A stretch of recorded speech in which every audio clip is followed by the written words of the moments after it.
We share a hemisphere, the U.S. and the nations of Latin America, but if we're in the same neighborhood, we are not, it seems, on the same page in many ways. U.S. attention and energy since the attacks of 9/11 have been focused to the east, to Afghanistan, to Iraq. The wars there eclipsing those once fought in our own backyard against drugs and illegal immigration. But now there is Chavez, Hugo Chavez, the Venezuelan president, the man who called George Bush a devil, and others like him, a new breed of leader, part populist, part authoritarian, and increasingly anti-American, who are turning away from Washington toward emerging economic powers like China and ideological allies like Cuba. This definitely has snapped America's attention back to this hemisphere. But the trend isn't clear yet. There are moderate leaders in Chile and Brazil, nations that are fueled by strong economic growth. Will they push back against the leftist impulse? And what role will a new government in Mexico play in improving U.S.-Latin American relations? And how will the U.S. regain its historic influence in the region? Coming up next on Great Decisions 2007. In a democracy, agreement is not essential, but participation is. Join us as we discuss today's most critical global issues. Join us for Great Decisions. Great Decisions is produced by the Foreign Policy Association, inspiring Americans to learn more about the world. Funding for Great Decisions is provided by the Starr Foundation, the Morse Family Foundation, the William and Karen Tell Foundation, and U.S. Trust. Now from our New York studios, here is John Donvan. I'm John Donvan of ABC News. Welcome to Great Decisions. Joining us to discuss Latin America today are Peter Hockham, president of the Inter-American Dialogue, and Julius Zweig, who is director of Latin American Studies at the Council on Foreign Relations and author of Friendly Fire, Losing Friends and Making Enemies in the Anti-American Century. And that phrase, the Anti-American Century, in a sense, gives us a little bit of our theme.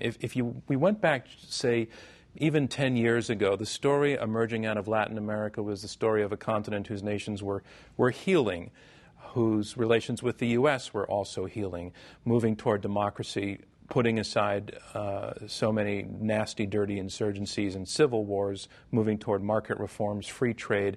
And now, Chavez with the devil remark and the trend that is indicative of. Peter, what happened? Well, you know, back in the early 90s, we were coming out of wars in Central America. Don't forget that. Lost decade of economic growth because of a huge debt crisis. And, of course, the Cold War was going on, where security for the United States trumped everything else in Latin America. Beginning, in the early 90s, there seemed to be an assumption, a presumption that there was going to be convergence between the United States and Latin America. Free markets, as you mentioned, democracy, free trade. There was the NAFTA agreement with Mexico, etc.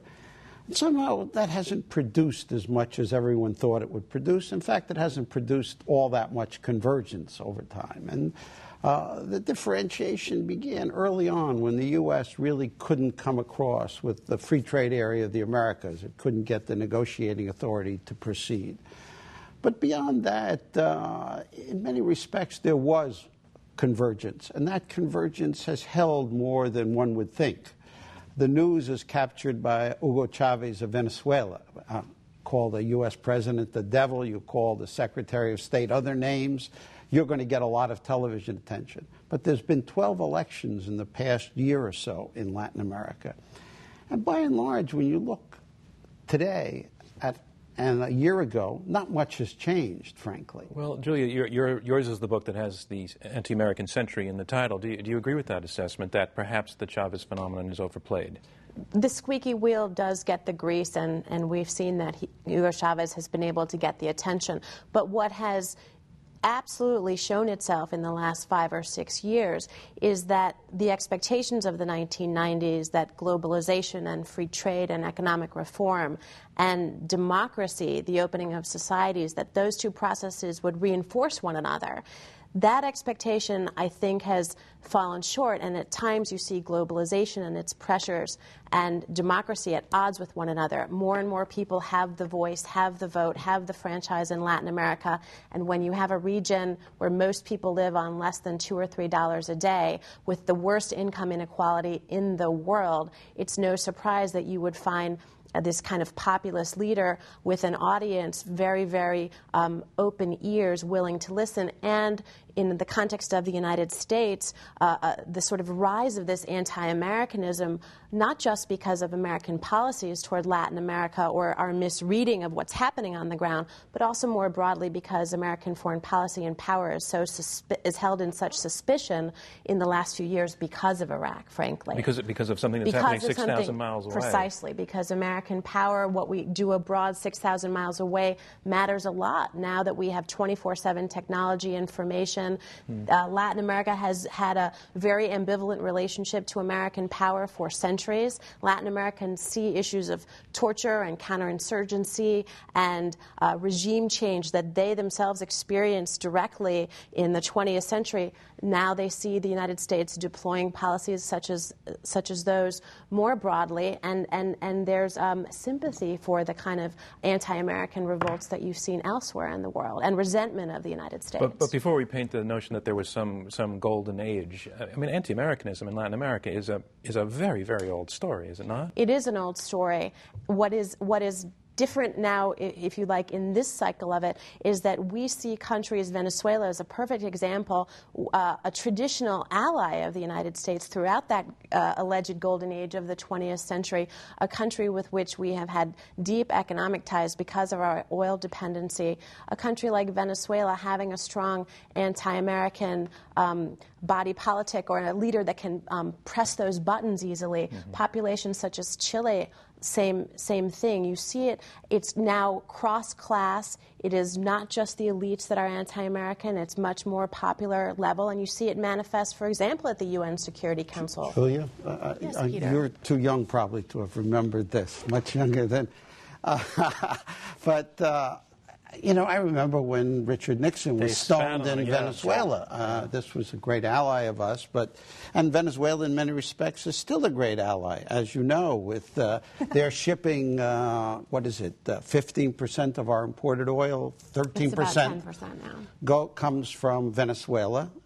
There's been no interruption in that flow. A lot of rhetoric about how Chavez would love to find other markets. But basically, Chavez is able to carry out his great campaign against the United States using the income he's earning from the United States. Sure. So that Isn't hasn't that an changed. ideal situation for him? And he's Precisely. probably the only country that is in that situation right now. So you have other countries. I was at Congress last night. Peruvians are looking to sort of forge a free trade agreement with the United States now.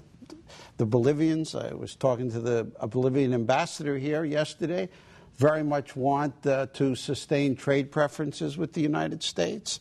In other words, I think that all of these countries have mixed feelings about the United States. There's not a great love affair between every Latin American country and the United States, but most countries recognize the interdependence or even their dependence on U.S. As we live in 2007 and move forward through 2007, is it the case, you think, that the Chavez story is just oversold and that essentially the history of Venezuela is not being made by one man, or is it actually emblematic of something that's actually very profound that needs to be taken very seriously? Well, we are stuck with one another. I agree with that. And you see the pursuit of free trade.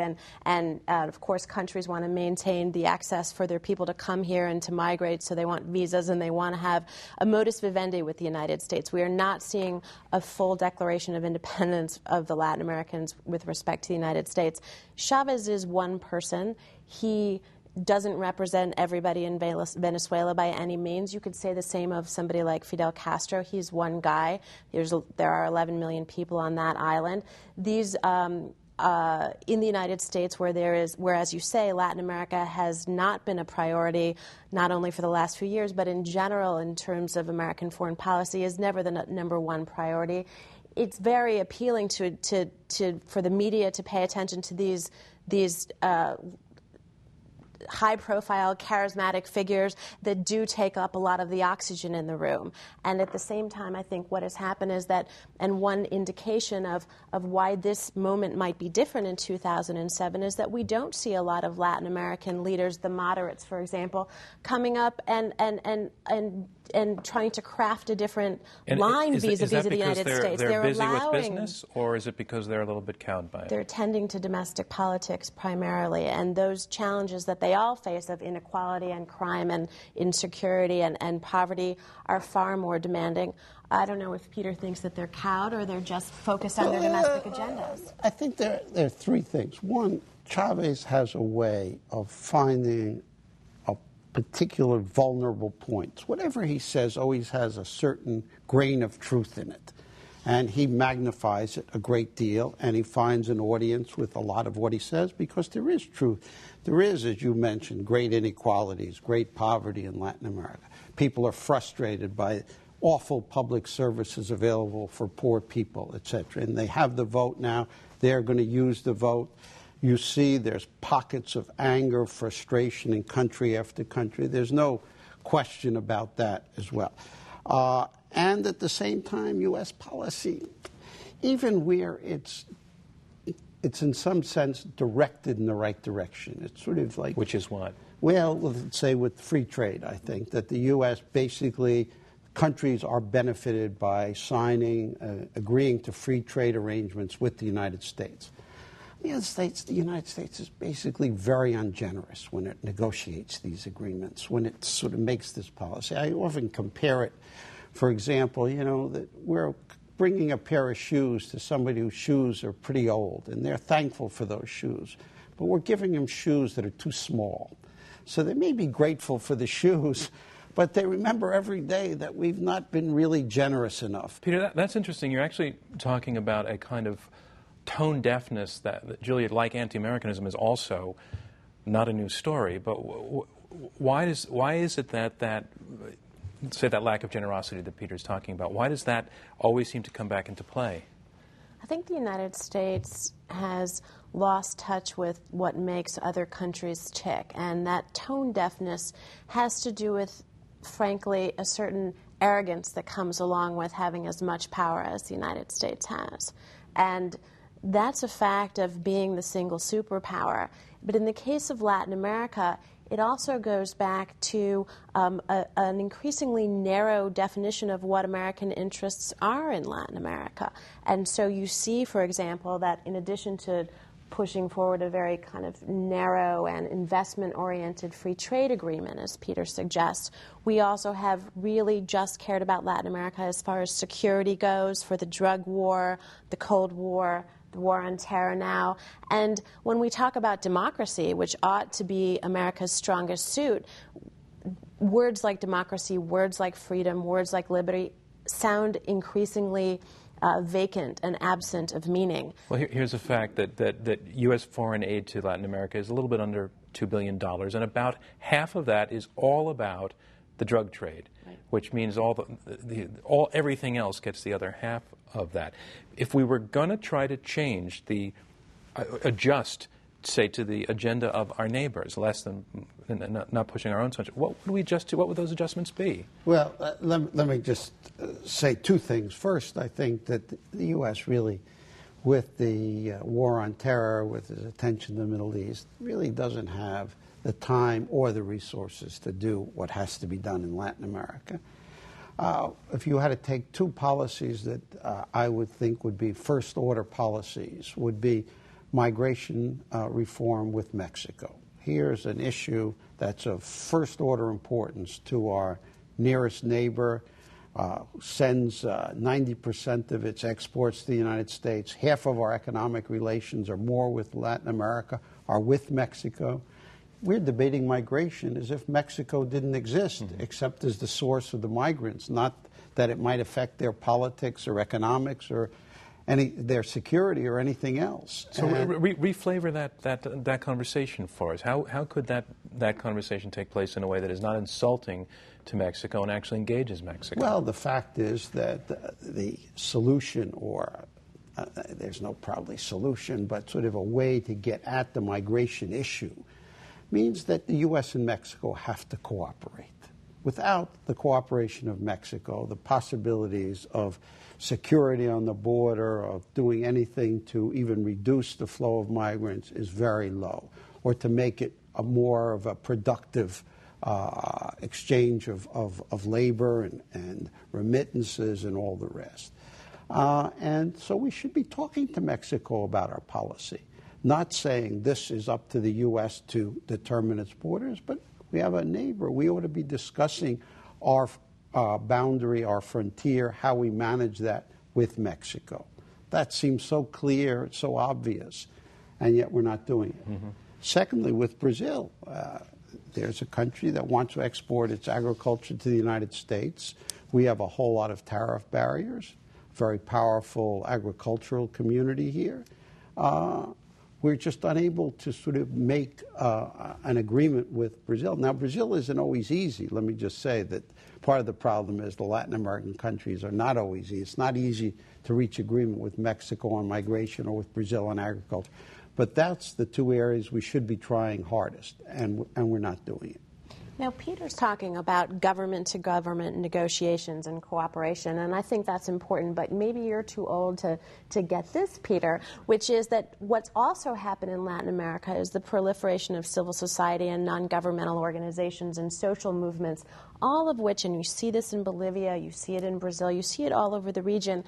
When they are looking to the north, to the United States, what they hear coming from our government officials is a discourse that is very much about abstract objectives that doesn't seem to address the kind of social justice, social inequality issues that are front and center for Latin America. And I actually think that in addition to the governmental cooperation Peter is talking about, even if the United States as a government were to change the language that it used, were to just acknowledge what the issues are on the ground that Latin Americans face each day, rather than to keep the rhetoric as sort of highfalutin and abstract as it has been, I think that would get us a lot of ground, because Latin Americans at the end of the day do need our markets, do need to come here and work and understand that they're stuck with us. And so I think, Julia, you're a little more optimistic than I am. Well, Julia, if you are optimistic, give me a sense of some highfalutin language that probably Latin Americans have heard just about enough of, and give me a substitute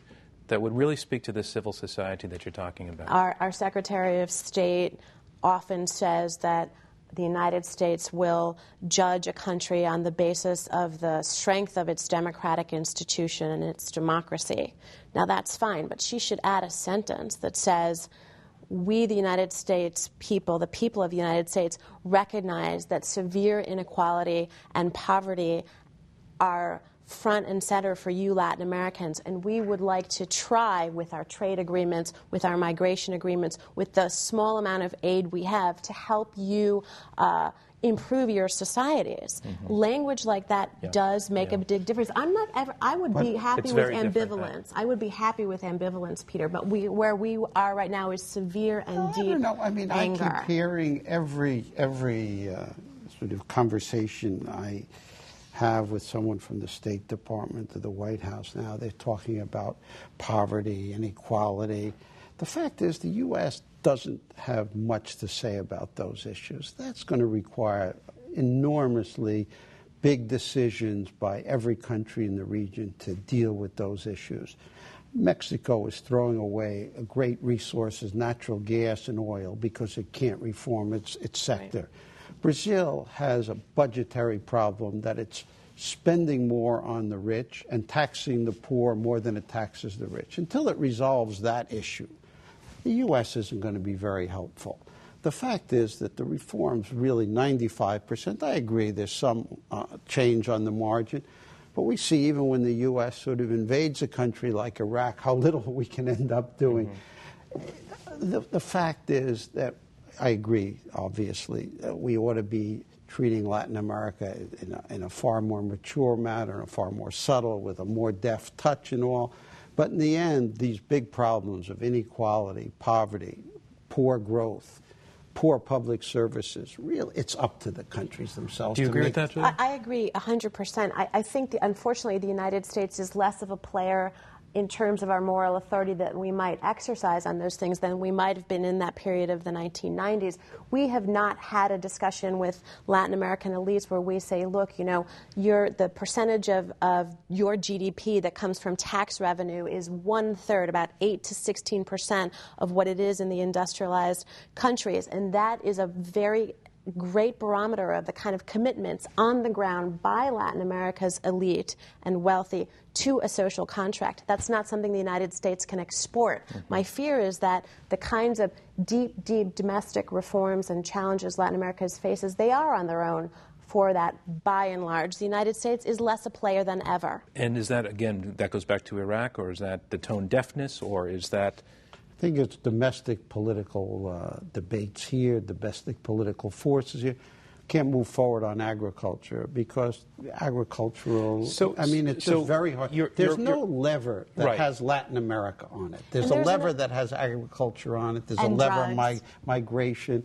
And so it's just very hard to translate these big, powerful domestic forces into a consistent, coherent, sensitive policy toward Latin America. More fine point, the United States tends to get its information about what's happening on the ground from the people that tell us what we want to hear. And that's the tone-deaf aspect, which is that traditionally we don't look beyond the sort of top 20% of Latin America's elite to learn about what's happening about the region. But our policies don't reflect that. But Peter, to sum up, I think I hear you saying that there's not a lot that the U.S. can actually do to solve the actual problems that Latin America actually has.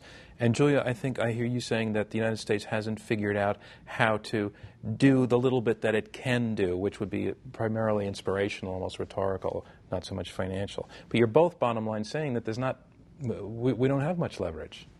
I think that's right. Correct. I mean, I find it remarkable, Julia. You know a lot more about Cuba than I do. Yet, you know, the one opening toward Cuba that's occurred over the past several years and recently has been in agriculture. We're trading now, we're sending agricultural goods to Cuba. Why? Because one domestic political force in the U.S., the agricultural producers, were able to overcome the resistance of another powerful domestic force, the Cuban exile community in Miami. But that's what's determined our policy toward Cuba, not because there's a group of sort of foreign policy professionals sitting down. What's the best way to promote democratic change in Cuba?